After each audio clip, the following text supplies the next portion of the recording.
All right, we started 2 minutes early because this has been a fiasco to get this started because for some reason YouTube decided that they wanted to do away with Google Hangouts, and Google Hangouts was the way, if you've never set up a live stream, Google Hangouts was the way that YouTube allowed you to live stream with other people.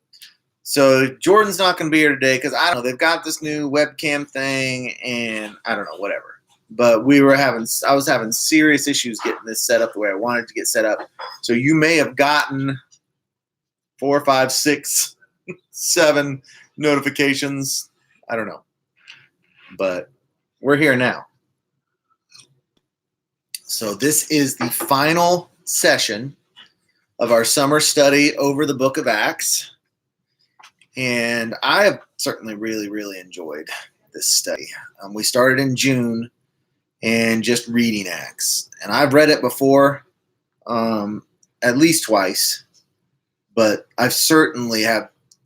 It's very easy to read books and to kind of just cruise through it and don't really. First thing you know, you forget what you just read. Yeah. So I feel like that I've never had the full grasp of it. I probably still don't. But because, once you read, you're always picking up new stuff. Yeah.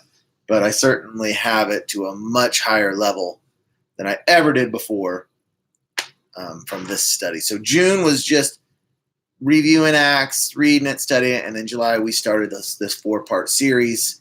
Every Thursday, we had to skip last Thursday because we've been working hard to get this house listed. We're in a move, so I apologize for that. So this is the final session of the book of Acts. What do you have any thoughts about any of this? Well, I love reading Acts. I love rereading it. It gives me a window into first century Christianity and the creation of the church and things that was going on then. And it's so easy to read through and say, wow, you know what that just said? They were doing this or they were doing that, or like there was a passage I was reading for this lesson, and it suddenly hit me. I never thought of that before. Mm-hmm. Not that it was a great spiritual significance, but it's a window into what was going on at that time and how they lived their lives. Yeah, I think one neat thing about it is that from the very beginning of the Bible, started in the Garden of Eden, sin is brought in, and there's all of these events going on all over the place, all leading towards this one event with Jesus. And all of this stuff narrows down to this little knothole, goes through the resurrection, and then like a flower goes pow. Yeah. And so it's just kind of that little seed, like, all right, everything's finished now, and from the Old Testament, everything, God's plan was finished for redemption, and now it's like just a flower just going pow. Yeah. That's really cool. Yeah. And the break between the break we're going to make today between session 3 and session 4 is another. It's just like something just changes all of a sudden. And Paul's life of going around evangelizing all these cities in Turkey and in Greece. I mean, he stops doing that. And his life just totally changes. God has a different plan for him to finish off his career. I'm sorry. I didn't mean to No, that's all right. So we've got 5 people in here now. Guys, thank you so much for coming. If you wouldn't mind just saying hi in the chat board so we kind of get an idea of who's here. There's been some comments going on. If you don't want to, you don't have to.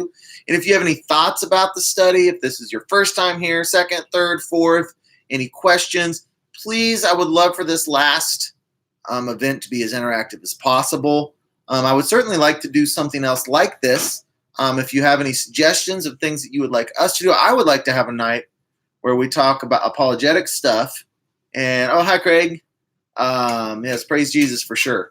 I would like to have a night where we just talk about any questions about apologetics, and as far as, how do we know that this is all true? How can we trust it? And we can just, anything we can't answer, we could find and provide links for, because we're certainly not experts, but we're equipped to answer somewhat most of everything, somewhat when it comes up. That'd be fun, I think. Yeah, it would. And the idea of this channel was that we have this awesome belief in God and an awesome God and what he's done and how powerful he is and how glorious he is, and that we believe in him.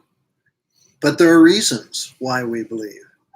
And it's not a hopeful belief. I mean, it is hopeful, but it's not like, well, I don't think it's true, but I'm going to act like I believe in it. That's not what it is. It's like both Elliot and I have had these times in our lives when we've questioned our beliefs. And why do I believe? I was taught this, but why do I believe it? And we've studied and we found other people that have done a lot better job than we have coming up with answers, and which we have studied and read. And so we're just using this channel as a way of saying, these are the reasons why we believe.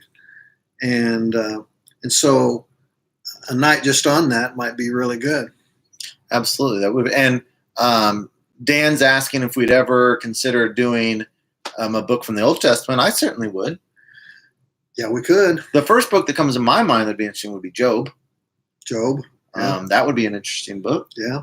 I mean, if you have any suggestions, Dan, of books that you would like, I have read so much more of the New Testament than I have of the Old Testament, honestly. I was not prepared in my life to go into the Old Testament. And I kept telling people, I'm just in the New Testament. And I feel like when God leads me, that I'm going to be ready to go into the Old Testament, because I know that there's some things in the Old Testament that if I had jumped the gun on going into it, would have rocked my faith. Yeah. Because the Old Testament can be really, really difficult to sort through, because there's some passages that just on face value are very difficult to understand. Yeah. Well, if you take a look at medieval culture 4,000 years ago or whatever, and you say, well, what questions did they have? What was going on with their culture? What was going on with the people around them? You have to factor that into everything that's said in the Old Testament, because God, the Bible itself is a story of God loving man, God creating man, God leading him and guiding him, choosing a nation to bring forth salvation from, and getting that nation ready. And all the Old Testament has to be read with that framework in mind. It wasn't written to us in the 21st century, but there's a lot of lessons for us there. Well, some of it was written for us. Some of it's timeless. Yeah. I mean, the authors weren't thinking about us, but I mean, right. It was written God for that situation. Inspired people, knowing that some of it was for, and that's the thing about the Old Testament. Some of those passages are not for us at all. Like, we're not supposed to apply them to our life. Right. So people cherry pick stuff out of the Old Testament and say, well, look what it says. And you're like, well, that's not meant for now. Like, slavery's a really, and we don't want to go to often. Slavery's a really good example. People say, well, the Old Testament condones slavery. No, that's not true. What happens is the Old Testament is taking slavery and making it better for the end goal of doing away with it. Right. And so that's one example. And something else about slavery is that a lot of slavery in those days was based upon it was a welfare system, really. If you got in debt, they threw you in jail, and then they indentured you. Well, they didn't have jail, so they would just indenture you to whoever it is you owed money. Or sometimes people would indenture themselves intentionally. Right. Until their debts were paid off, or until he gave them their daughter in marriage. There's that one story of that. Right. I'll be your slave for 7 years, then I get to marry your daughter. I mean, he was a slave. Yeah, exactly. And so it was like, a person never needed to go without employment. Yeah. Whether you call it slavery or what you call it. Yeah. They didn't have to. But so anyway, I guess that's the long answer to say yes, we would do the Old Testament sometime. Yeah. Maybe we could look at doing one a month.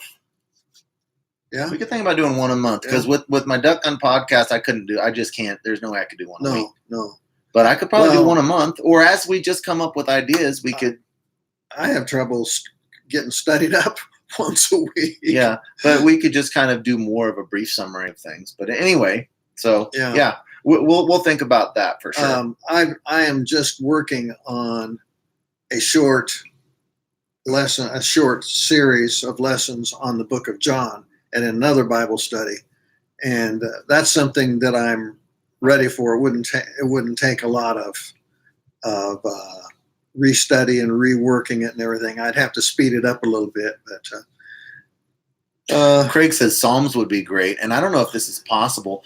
Can they? Because I know I was reading Psalms and I was struggling because it was out of context to me. right. So then I went back and I read what are the books that actually tell about David's life? Kings. I read Kings, First and Second. First and Second Kings, and I read Chronicles. Solomon, which goes even Right. extends it because that gave me a context to the Psalms. Can they historically match up the Psalms, very many of them, to where David was in his life when he wrote those? I know they can some, but There are some, and some of them weren't written by David, but a lot I didn't know that. a lot were. And I so thought they were all written by him. no, I don't think so. But, Psalms would be a tough one well, to do unless we did it like a round table of like what like you pick out a part from Psalms and we read it and talk about it. right. But every one is so different. It would be it would be more challenging, I think, to do it. Well, how do you deal with the psalm where David is being chased by Saul and he's trying to kill him, and David's crouching down in some cave someplace, and he's saying, kill my enemies and, take victory over them and give me victory. And you wonder, oh, gee, I don't think I want to pray that somebody be killed. Yeah, But yet, when David had the chance to kill Saul, he was totally opposed he was to it. merciful. Yeah. The funny thing about that, when I read First and Second Kings, it just read like a novel to me. Yeah, it does. And there's times I didn't realize, because I just read it recently, I hadn't really read it. Some of the times I was like, man, David is not that great of a guy. I was constantly griping to Beth. I know she was getting frustrated with me because I was constantly fussing to her You were what David bagging was. on David. Well, There's a passage in there where he circumcises a bunch of guys and brings it all back. That's kind of worth criticism. they were Think of him on the battlefield. they were pretty gruesome in those days. I think that's worth some discussion Yeah.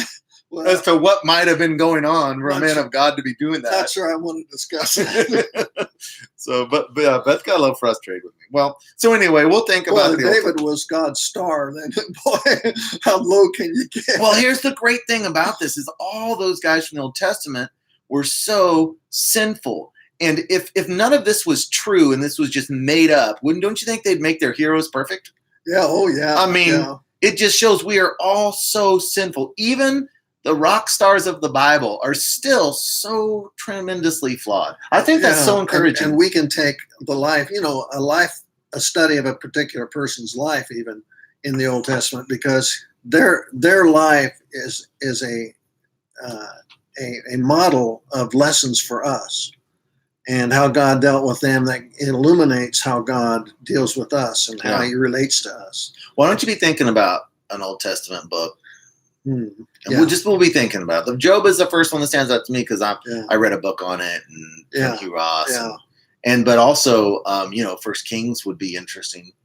I don't know. Anyway, some of the Psalms, like Psalm 104, is all about the creation and it's magnificent and how God created it, and man, that's one of my favorite chapters. Well, I know Hugh Ross reads a lot of scientific knowledge into that. Yeah, which some people would totally disagree with, but I'm kind of halfway there with you. Yeah, I don't know. Anyway, so let's go ahead and jump in to today's study. I'm going to try to do as small a summary as I can to encompass everything real fast. Do it. Okay, so the start of Acts, Jesus is still there and he's preaching for about 40 days. And the apostles all with him. He goes up into heaven, and before that, he tells them to go to Jerusalem. And they go because they're going to receive something. And so they go to Jerusalem, and they're waiting on the day of Pentecost. Scared out of their minds, they're going to get caught. Yeah. So on the day of Pentecost, they receive the Holy Spirit, which comes with all sorts of, some of it figurative language, some of it literal. And the Holy Spirit comes on them, and now they can speak in different languages. They go out and they start on that one day. They convert 3,000 people. From that point on, it starts growing, and then Stephen gets stoned for preaching. He gives an epic speech That's one of my favorite parts of Acts. Yeah, boy, he speech. goes It's to town. awesome. The Holy Spirit awesome. came on him, and boy, did he come up with some stuff. It was awesome. And so then he gets stoned. Saul is there, who turns into Paul later. Right. The Christians all scatter because they're scared.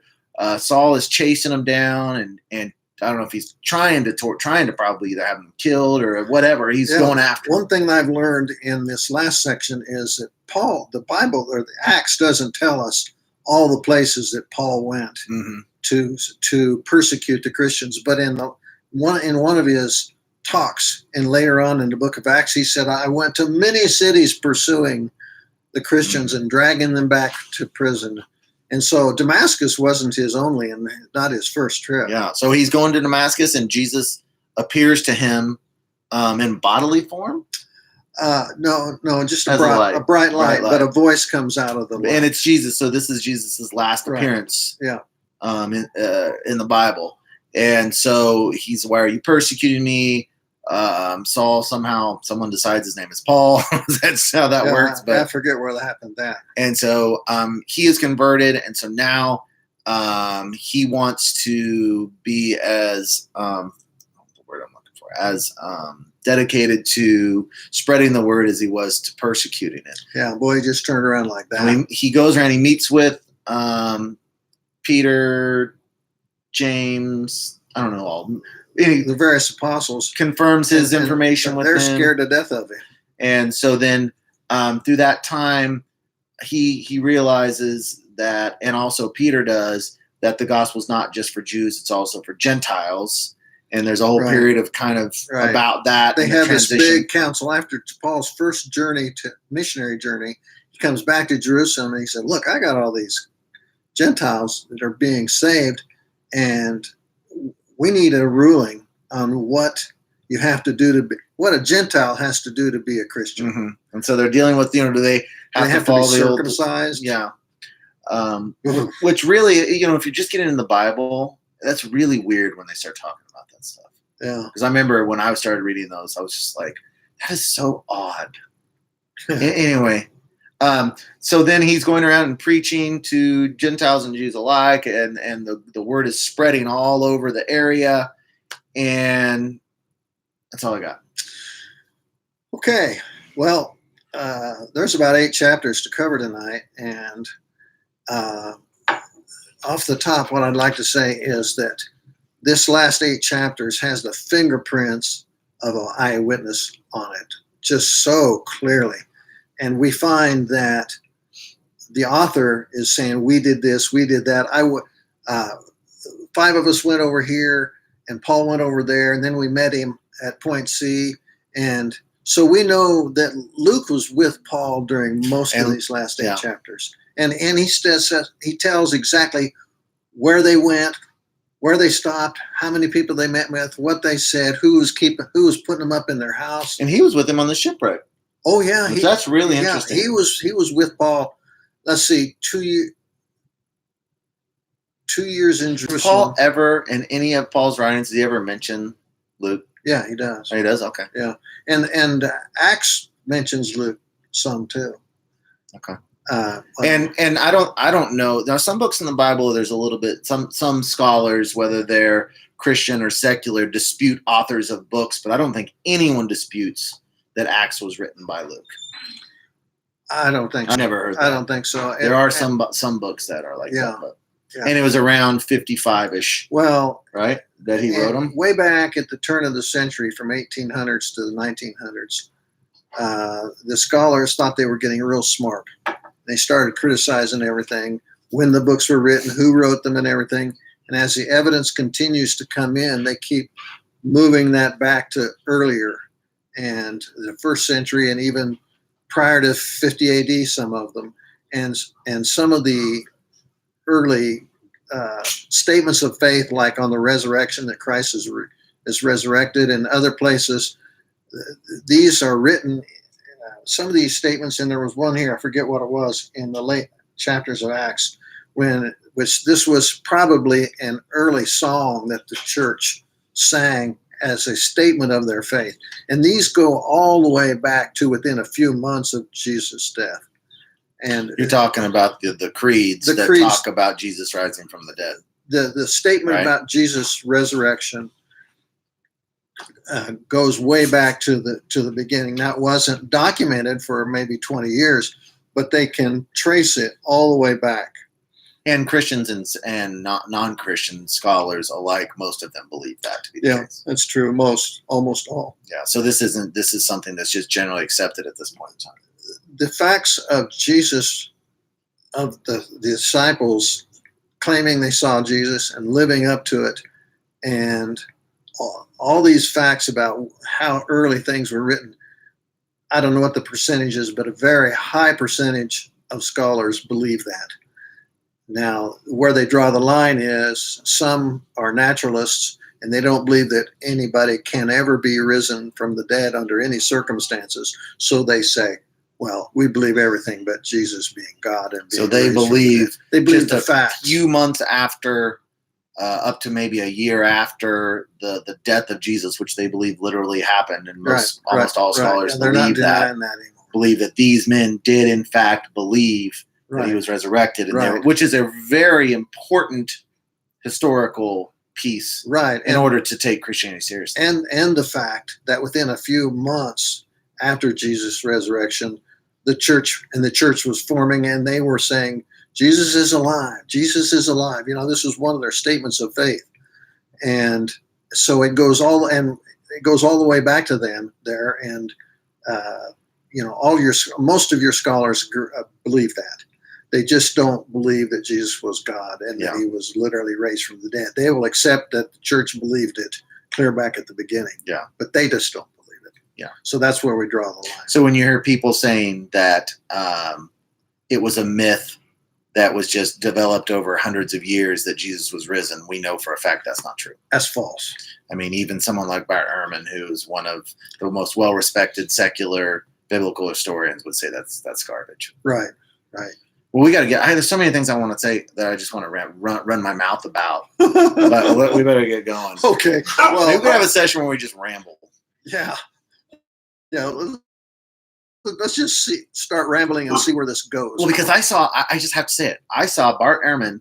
I listened to him on a podcast with an atheist, and he was in an argument with the atheist because the atheist was like, well, we don't even know if Jesus really did live. And Bart Ehrman's like, yes, we do know. And the guy was like, basically, Bart Ehrman finally said, look, I'm an expert on this subject. We know Jesus lived and died. Yeah. Because in this atheist, which is so dumbfounded by this, because there's a fellow atheist saying, look, you're being a moron. It was great. It was wonderful. Yeah. It was like, what? You're going to say that to me? I thought we were on the same team. At some point, the atheist was like, well, only historians and scholars would know that. And he's like, I am one. It was great. All right, sorry. Okay. It's so funny. So we got a bunch of territory to cover, and there's a common saying. It's like, be quick, but don't hurry. That's kind of where I'm supposed to go. We have not done that to this point in time. No. Ready? We haven't done either of those things. I've enjoyed it. Okay, so we're at the end. Paul takes these 3 different trips up into Turkey and Greece, going to various towns and preaching to them. And in all those cases, he goes into the Jewish synagogue. He tries to convince the Jews. And some of them, and in many cities, some of them will believe, but most will not. In fact, it's the Jews that are trying to kill him as he moves through these areas. And he does this 3 times. And in fact, I just read a passage. I forget where it was. I think it's in one of his letters where he said he fought beasts at Ephesus or wherever it was. I didn't realize that he was actually, he was beaten, he was stoned, he was left for dead. He was run out of the cities. But I didn't realize that he actually fought beasts at some place and survived it. Oh, you don't think it was a kind of a, I don't know if metaphor is the right word for just the people? No, I mean, as I understand that section, he was just talking about stuff that had happened to him. Probably like a little mouse, rat or something. To fight a rat. I don't think he was fighting a lion. Listen, those rats are pretty tough. All right, go. Okay, sorry. So anyway, it's at the end of his 3rd missionary trip, and he has spent several years in Ephesus teaching them and training them and healing, and he was doing all kinds of signs and wonders at Ephesus. And you'll find that a lot of times when God is trying to start something really fresh and new, something that needs confirmation, he will provide signs and wonders, healings, casting out of demons, and those kind of things to convince the people. So here you have this guy, this Jew, coming into town saying, this man, Jesus, was died, crucified, and raised from the dead. And they say, yeah, right. Give me a break. But then when he starts healing people, then people are saying, maybe this guy knows what he's talking about. And so he was doing, it doesn't detail them, but he was doing lots of miracles while he was those 2 years, I think it was 2 years in Ephesus. In fact, it got so common that people were sending cloths down to him and saying, would you just touch this cloth and pray for my mother-in-law or whatever? And they'd send it back. And it was implying that these people were being healed. Now, real quick interjection. So we talked last session about spiritual-based Christians versus more knowledge-driven, intellectually based. Yeah. What scares me about that is if we were back then, we'd have been like, "Oh, come on." Yeah. That does worry me a little bit. Yeah. Well, Is that if you get close enough to this stuff and see that it really happens, yeah, then you become a little more of a believer. I just don't like the thought of it would have taken a lot for me back then to buy in. That bothers me. Yeah, and it wasn't that those things were common in those days, except that Jesus had set an example. So, but there was traveling magicians and well, there were sorcerers people that faked stuff, and they were probably pretty good with it. Demonic, Yeah. and at one point, there were tons of people that were saved that were into witchcraft and magic arts, and they brought all their books and burned them, and so. Incredulous things like that weren't necessarily unusual. So anyway, he leaves Ephesus and he goes up into Greece, and he's given kind of a farewell addresses and stuff, and he goes to Troas, and he gets in this upper story room, and he knows that he had been promoting the fact that in Jerusalem and in Judea they had a famine. And there are a lot of poor people there that just needed relief, needed help. And he had been gathering an offering of churches all around this area. And so he was determined he was going to deliver all these offerings to Jerusalem. And, it wasn't just Paul walking across those dusty roads with a gunny sack on his back. I mean, he had a whole bunch of people with him that accompanied him. But as far as we know, they didn't have any horses or mules or anything like that. They walked or took boat voyages. When they really wanted to go someplace far, they got on a boat. And so he was preaching, and he was talking to them at Troas, who knows what all, but he was teaching and preaching to them. And he got to the middle of the night, and there's this guy called Eutychus sitting in this window, and he went asleep and fell out. and Paul, it says he was teaching long into the night. Yeah. I fell asleep on him. That would have been me too. So Paul rushes down there, fell out the window, and he's dead. And he prays for him, and Eutychus came to. He was raised from the dead right there. As far as I know, I think that's the only case of raising from the dead in the book of Acts. So do you think that it was like falling asleep and slowly, or did he like twitch in his sleep and just boom? All of a sudden, all you see is guy's heels going out the window. Oh, off his back flipped out the top window. So his family came and they said, "Oh my goodness, he's dead." Eutychus, I'm so happy you're alive. Paul, why'd you have to teach so late into the night? Yeah, and so Paul says, "You haven't seen nothing yet." So they go back up to the third floor, and he talks to them all night after he rose him. After he raised, so do you think that guy was dismissed? I think you go take a nap. I'm sort of wanting his family maybe taking Eutychus at home and saying, "You better get this up and go. You need to get some sleep." So he's like, whoa, what happened? Yeah, he wasn't getting much out of Paul's sermon. I wonder if he's one of those kids that, like you, when you were a kid, you didn't want to go. Yeah, probably so. So anyway, so then Paul is saying, well, I'm gone, and so this is my last word to you.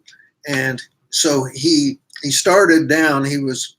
I forget where he got out, whether the first journey was on a ship or whether he was walking, but he sailed around Ephesus because Troas was in Greece. So he didn't want to get tied up with all these believers that loved him so much. And he didn't want to get hung up because he wanted to get to Jerusalem by a certain date. And so he sent some of his people over the land, and they skipped Ephesus, and he sailed around and landed at this other spot. But he sent a message to the elders at Ephesus and said, would you meet me about 25 miles down the shoreline here at this other town? And so they came. And he talked to them. He just didn't want to get involved with the whole bunch of them. And here's an example of how intimate and how detailed this gets. When he was on the shore getting ready to get in the boat and had all these elders of the Ephesian church, and they said, they all wept as they embraced him and kissed him. What grieved them most was his statement that they would never see his face again. Then they accompanied him to the ship. So they were weeping and embracing him and kissing him, and which is a Middle Eastern custom, and so it's just so detailed. And then he sails from this place, and several places along the way on his way to Jerusalem, and so there was no mishaps or anything on the way. And he finally gets to Caesarea, which is up the coast on the Mediterranean Sea. It's up a little further north on the coast, and that's a Gentile city. Not that there weren't Jews there, but that's primarily a government city. And there was a guy by the name of Nason, who had a home big enough to house the whole flock of them that he was traveling with them, the whole crowd. And so they stayed with him. And later, he decided to go on up to Jerusalem, because you're from the coast, you were going up to go to Jerusalem. So they went there. And when he got to Jerusalem, James, who was Jesus' brother and the leader of the Jerusalem church, along with other leaders, early leaders in the church, came to Paul on the QT, and they said, look, you just got here. Things have kind of changed here. Since you were here last, there have been thousands of Jews converting to Christianity. And they're Christians, but they are zealous for obeying the Jewish law. And in fact, this group was like, they just wanted to force all the Jewish regulations on these new Gentiles. And the Council of Jerusalem years earlier, James and all the elders there had said, look, we don't require, it's not required to be circumcised to be a Christian. We know that was a Jewish thing. It's not for Christians, not for the Gentile Christians. And you got to think about a Gentile sitting there. I kind of like to convert. Yeah, but they're. Yeah, I'm 40 years old. I'm not 18. I'm going to pass on that faith system. Yeah, so that was really important. And so at that time with the Jewish council, they get a list of things. They said, we'd like for you to avoid eating meat offered to idols and various other things. But the main thing was the Gentiles don't have to be circumcised. And they took Paul aside and they said, look, we stand by that. We stand by everything that we said that's required of a Christian, a Gentile Christian. We do not require them to do all the Jewish festivals and do all the Jewish sacrifices. We don't require that. But there's all these thousands of Jewish leaders, probably Pharisees and priests and stuff. They've converted, but they don't go for this. and there's a lot of people from Asia that know that you've been teaching the Gentiles they don't have to do these things, and so they figure that you've just blasphemed our temple and our Jewish God, and so we need for you to do some stuff to kind of prove to them that you're a Jew and that you follow the Jewish law, even though the Gentiles don't have to. And so they said, here's what we suggest. We suggest that you go into the temple and you go through this ceremony, and it takes like 7 or 8 days to go through the ceremony in which they shave their head, they make a vow, they offer sacrifices, and this would show that you're a really good Jewish boy. And so, in fact, we've got 4 other guys here that are doing the same thing, and we suggest that you fund them, which meant paying for the sacrifices and the barber, I guess, and everything. So Paul says, okay, fine, I can do that. So he's in the process of doing that. He wasn't preaching to the Jews, trying to convert them. He didn't have a big group around him. He wasn't causing any trouble. He was just in the temple doing what he was supposed to be doing. And these Jews from Asia that were there at the time, they saw him and they said, this is the guy that's causing trouble all over the world. And they went running at him and they grabbed him and they yanked him out of the temple. And these were not Messianic Jews. These were not Christian. No, they were probably not. This is not the group. Traditional. Right. This is not the group he was trying to appease. I think this was just Jewish non-believers. Yeah. And so they drug him out of the temple, and the guy in charge of the gate real quick slammed the gate shut because he didn't want a riot in the temple. And that's just one of those things that's in this, that's a little detail. This guy ran and slammed the gate shut. Yeah. And so the Jews had got him down there, and they were beating him and beating him and beating him. And people just from all over Jerusalem just came running. It was a huge mob. And the Roman commander heard this ruckus, and he rousted out probably 200 soldiers. And they went down there with their swords and everything, and they yanked Paul away from him and took him into their barracks and locked the door because they didn't know what was going on. They didn't want anybody being killed without some kind of reason, and they certainly didn't want to riot. That's what the Romans wanted least. They wanted people to stay calm and everybody go about their business and no disorder. And in those days, in the Roman, anarchy was not a very popular philosophy among the Romans. They were pretty structured with their power system. They wanted calm and peace and everybody going along with what they're supposed to be doing. And if you were a Roman citizen, you had major rights. You weren't allowed to be bound in chains or beaten or anything without being able to present a defense of why you shouldn't be beaten. Mm-hmm. And so I've got my Bible here. I've kind of referred to it a little bit. So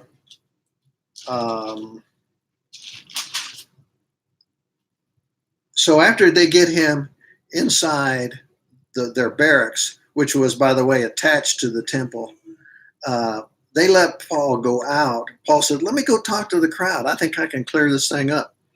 So he went out and stood, I suppose, on a high spot so he could talk to them. And he began talking to them. And he illustrated all the stuff, that I'm a Pharisee. I'm the son of a Pharisee. I'm a good boy. In fact, I learned from your most famous teacher, Gamaliel. I sat at his feet. I was his disciple, and I hated the Christians. And I went about, he called them the way, people of the way, that I went about persecuting them. And he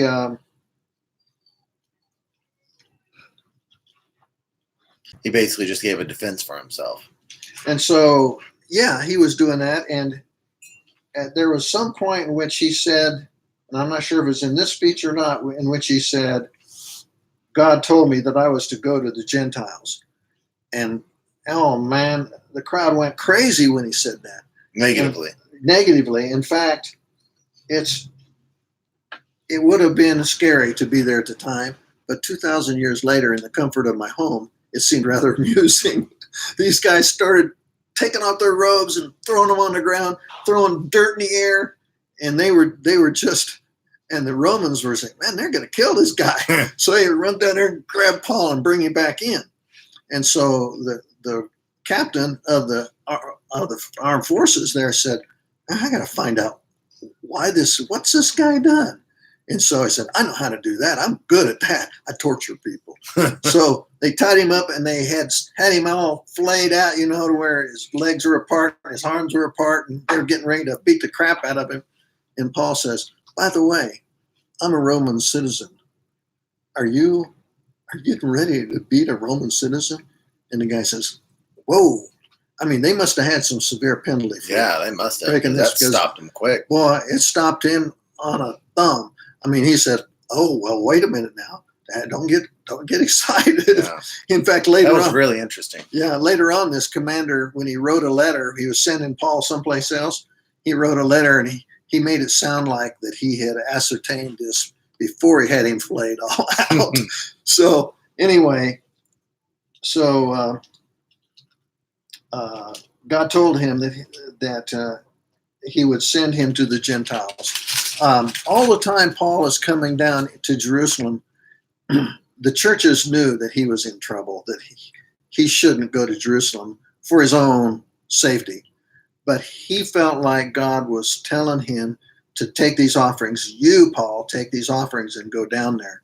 Even at one point, this well-known prophet came all the way from Jerusalem to Caesarea, and he took his belt off and he tied his hands around. And he said, "This is what's going to happen to you, Paul. If you go to Jerusalem, the Jews are going to tie you and they're going to turn you over to the Romans." And Paul says, and nobody was saying, "God told me you're not to go." They were just warning him of what was going to happen. So that's not an example of a prophet being wrong. He's just Right. telling them this is what's going to happen. Be careful. It was an example of a prophet being right, really, in that they're saying, if you go down here, this is what's going to happen. It wasn't God saying, "Don't go down there." It was, this is what's going to happen if you do. Yeah. And we do not want you, because we don't want this to happen to you.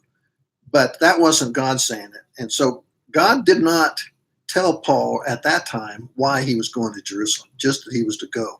Once he's there and he's in trouble, God tells him, "I'm going to send you out to the Gentiles. You're going to go to Rome." And so the next day he goes out and gives another speech, and but he's in jail. Right, but the Romans let him talk to the Jews again. And so the same thing happens again. They just go all crazy and he has to be rescued. And so the captain there of the guard is thinking, "Oh, gee, I don't think I even want him here. Let's get him away from Jerusalem." So he wants to, well, before that happened, the Jews, there were 40 Jews who were making this vow, and they're saying, "We will not eat until we kill Paul." Yeah, I wonder how that worked out for him. Not so good. You think they starved to death, or you think they caved? I have a sneaking suspicion they caved. Yeah. Day 56, I'm hungry.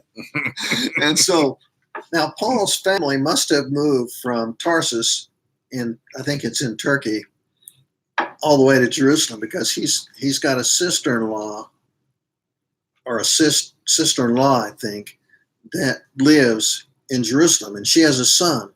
And this son hears the Jews plotting, saying, "This is what we're going to do. We're going to get Paul down here to talk to us again, and we're going to kill him while they're bringing him.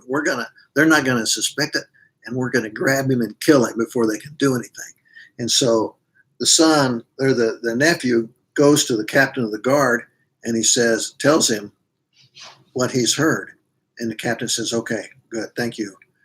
Don't tell anybody what you've heard or what you've said." And so what's he do? He's saying, "No, not on my watch. That's not going to happen." And so here's what it says. We're going to skip ahead at some point. I mean, we're like 5 away. Yeah, we're going to move pretty fast. And so he sends 40. No, that's the 40 men. He sends 200 soldiers, 70 horsemen, and 200 spearmen. They're not quite sure what that spearmen were, but he said, imagine they're guys with spears. Well, he's a spearman. Well, there's a note in my Bible that says this particular Greek word is really hard to translate. Okay. So don't throw me into the bus here. It's a man with a spear. Okay. Seemed right to me. And so they move him all the way to Caesarea, and he has several opportunities to defend himself. And in one case, the Jews actually came with a lawyer, and they accused him of all kinds of stuff that they couldn't prove. And some of it was probably partially true. I will say this section from like Acts 23 to 28, it could be a full-length movie. It really is an interesting read. His speeches are interesting. The reaction of the higher-ups are really interesting. It's a very fascinating section of the book. It's easy reading. There's an interaction here between Roman government officials and kings. And I don't understand how these related to, but the kings generally were Jews. So they were some kind of ruler and some kind of traditional family structure of passing down the kingdom. Yeah. It was maybe more of they allow that monarchy to stay. They're kind of like in Britain. There's Herod Herod the First, Herod the Second, Herod the Third, Agrippa the First, Agrippa the Second. I lose social status, but maybe not actually lawmaking ability. And so these guys were working together to listen to Paul. And if you haven't read that section, guys, you got to make sure and read from 23 to 28 because it's really fascinating. He just tells all kinds of stuff.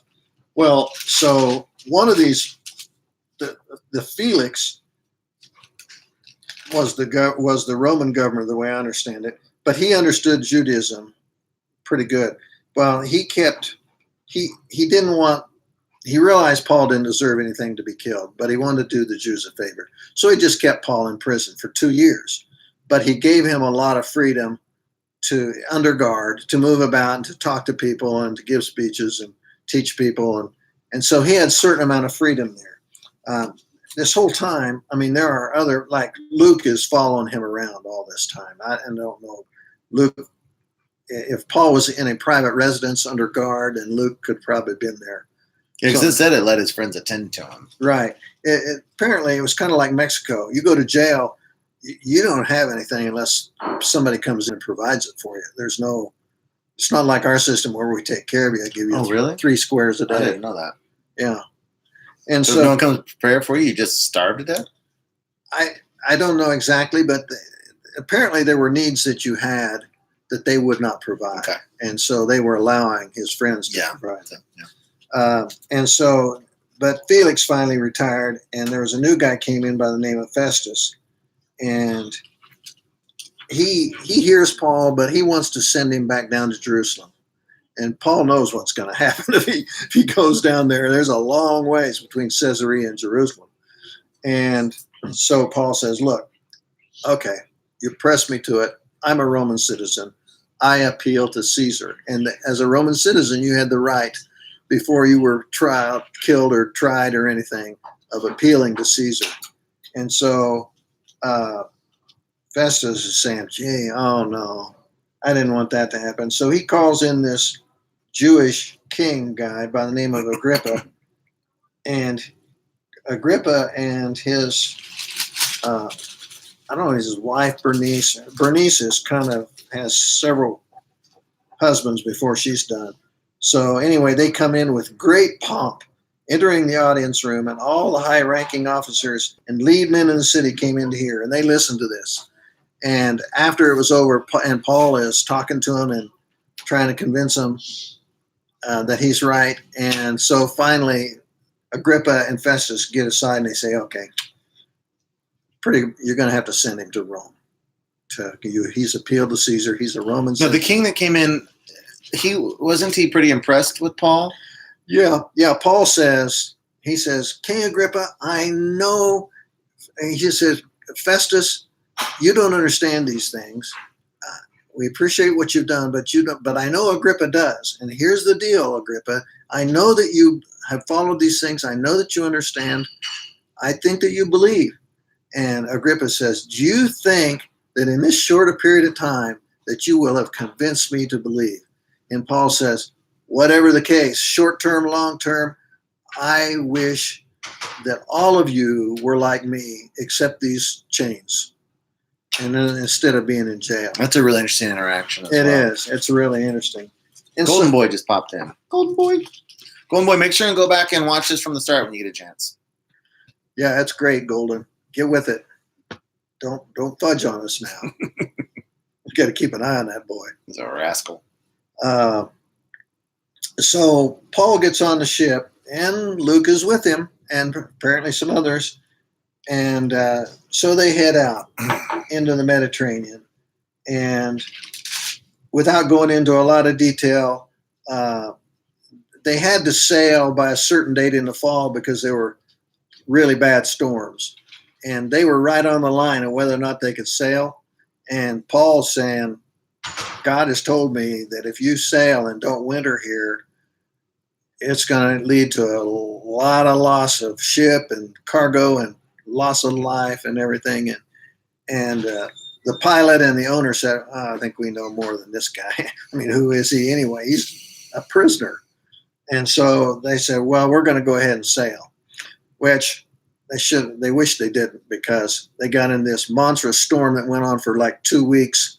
And these guys hadn't eaten for 2 weeks, and they were throwing cargo out, and it was just washing them all over the Mediterranean Sea, certainly not in the right direction. It was going southwest instead of northwest. And so eventually Paul says, look, if you'll beach this boat, God has told me that you all will be saved. You're going to lose the ship, you're going to lose the cargo, you're going to lose everything, but you're not going to lose any lives, even for those that can't swim. And so they said, all right, we're going to start listening to this guy. And in the meantime, there were some of the crew that were trying to lower the lifeboat and escape on their own. And Paul says, don't let them do that, because if they do, there's going to be loss of life. And so the soldiers went down there and took the boat away from them. And the captain said, okay, when we hit the beach, it's going to tear this ship apart. So those that can swim, have at it. And if you can't swim, grab a hold of a piece of wreckage. And they all made it shore alive. And so they stayed there, and the people of that, and that was on Malta, a small island in the Mediterranean. And an interesting story occurs at this time when they're on the beach and Paul's helping them pick up wood and everything for the fire. There's a poisonous snake in this firewood, and the heat drives this snake out of there, and he grabs onto Paul by the arm, and Paul just goes, "Get off of me," and he threw him back into the fire. And the people said, boy, this guy, he must have done something really terrible, because he escaped this. Weren't there natives there that were there at this time? Yeah. Natives from the island Yeah. were the ones that were saying that, right? Yeah, and they said, boy, he escaped the shipwreck, but fate has got him, and he's going to swell up and die right in front of our eyes. And when Paul didn't, they said, oh my goodness, we've got a God here. And which is, of course, not true, but that's what they thought. They hadn't experienced anything like this. So at first they thought he was cursed when they got bit. Yeah, they right. thought it was some kind of evil omen. Well, yeah, that he had done something really bad. But I thought maybe that they even thought it was going to affect them. Yeah, I'm not sure about that. So anyway, they got on a new ship and they went to Rome from there. And when Paul got to Rome, and there's a lot of detail in here, places that they went and walked to, and like there was one place they stopped at, it's called Three Taverns, and what that's about. And so anyway, when they got to Rome, then Paul was still under arrest, but he was placed under house arrest, where he had his own house, and he had soldiers there guarding him. But he was people were free to come and go. And during this time, he was there for, I think, 2 years. Yeah, he was there under house arrest for 2 years. And he wrote several of his letters to the churches in Turkey and Greece while he was there.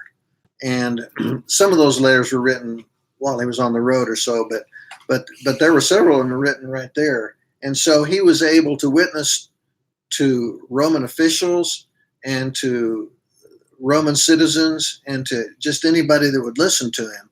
And in fact, we know that Christianity had moved so far, and there was a church there in Rome already, and Paul hadn't been there. So the Christians had just moved all over the place telling about Jesus, and there were just believers everywhere they went. In fact, I was watching a deal on TV here recently in which they were digging up Roman remains in Britain, way out in Britain, the British Isles, and they find records that and articles that show that some of these Roman soldiers were Christians, the sign of the cross or whatever. And so we don't know a lot about how fruitful Paul's ministry was in Rome, but we know that God wanted him sent there, and he put him in a situation where he was free to carry on his telling the story of Jesus to whoever would listen to him. And so he was there 2 years. We don't know exactly what happened after that to Paul, but that's the end of the book of Acts. But some people think that he was released and he made another trip, maybe even to Spain. But eventually he was still under arrest, and he was tried and was martyred in the late 60s. Yeah, the late 60s, before the rebellion in Jerusalem, and the Romans came in there and just tore Jerusalem apart and tore the temple apart and everything.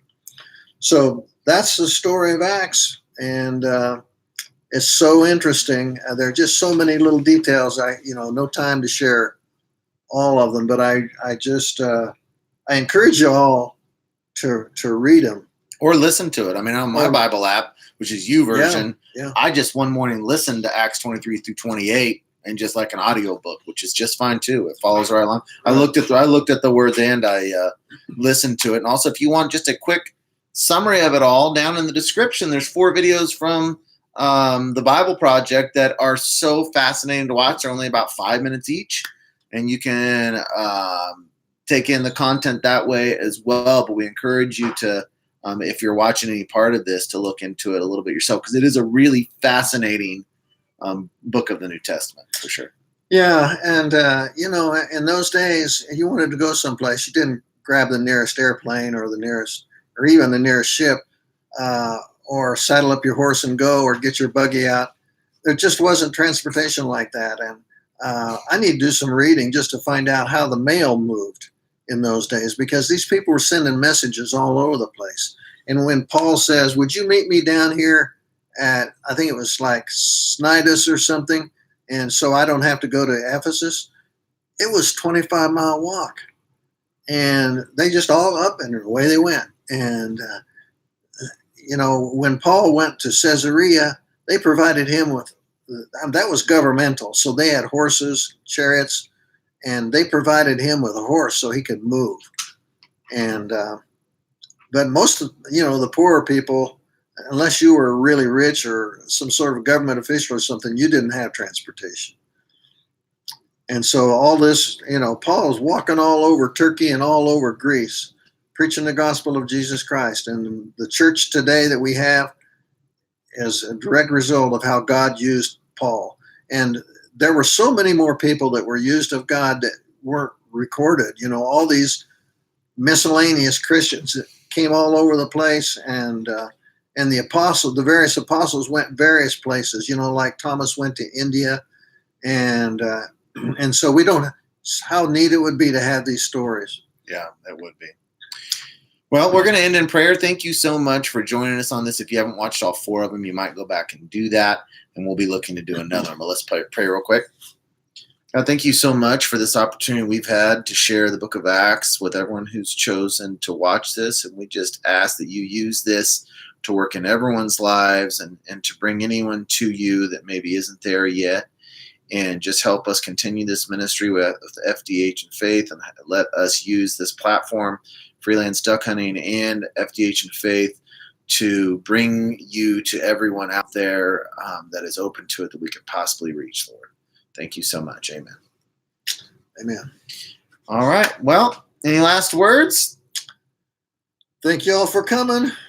And be checking in, because we'll be giving updates of what we got going on and trying to be put in some more comment. And as always, if you can share this on any kind of social media or just by word of mouth, feel free to do that. Thank you guys so much, and we will see you again soon.